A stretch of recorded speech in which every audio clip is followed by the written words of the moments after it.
മരട് നഗരസഭ 16-ാം ഡിവിഷനിൽ അധിവസിക്കുന്ന 5-6 വയസ്സുള്ള അലങ്കൃത അനന്യ എന്ന വിദ്യാർത്ഥികളുടെ ദുരിതം മുഖ്യമന്ത്രിയുടെ ശ്രദ്ധയിൽപ്പെടുത്തുന്നതിന് തേവര സെന്റ് തോമസ് ഗേൾസ് ഹൈസ്കൂളിലെ പഠിക്കുന്ന കുട്ടികൾ തന്നെ തയ്യാറാക്കിയ സങ്കട ഹർജിയാണ് വാർത്തയാകുന്നത്. വീടിന് ചുറ്റും വില്ലകൾ പണിതുകൂട്ടിയപ്പോൾ വെള്ളക്കെട്ടിലായ തങ്ങളുടെ കുടുംബത്തിന്റെ അവസ്ഥ മുഖ്യമന്ത്രിയുടെ ശ്രദ്ധയിൽപ്പെടുത്തി ഞങ്ങളെ രക്ഷിക്കണമെന്ന അഭ്യർത്ഥനയുമായി 2 കുരുന്നുകൾ.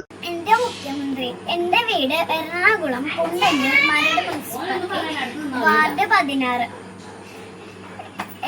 എന്റെ പേര് അലങ്കൃത ശരത്ത്. എന്റെ വയസ്സ് 6 വയസ്സ്. എന്റെ അനുജത്തിയുടെ പേര് അനന്യ ശരത്ത്. എന്റെ അനുജത്തിയുടെ വയസ്സ് 5 വയസ്സ്.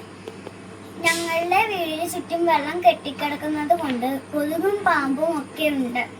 ഞങ്ങൾ കണ്ടൽക്കാട് വെട്ടി പാടം നിർത്തിയിടുന്നത് കൊണ്ടാണ് ഞങ്ങൾക്ക് ഗതികേട് വന്നത്.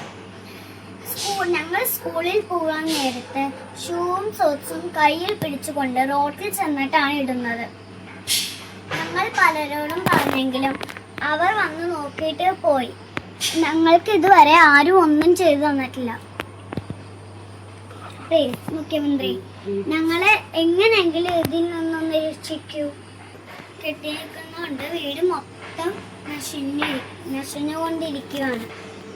ഞങ്ങൾ ഇതിൽ നിന്ന് എങ്ങനെയെങ്കിലും ഒന്ന് രക്ഷിക്കൂ. ഞങ്ങൾ 5 വർഷങ്ങളായി ഇത് അനുഭവിക്കുന്നു. ഞങ്ങൾ കുറേ വർഷങ്ങളായി വെള്ളത്തിൽ കിടക്കുന്നു. പ്ലീസ് ഞങ്ങളൊന്ന് രക്ഷിക്കൂ.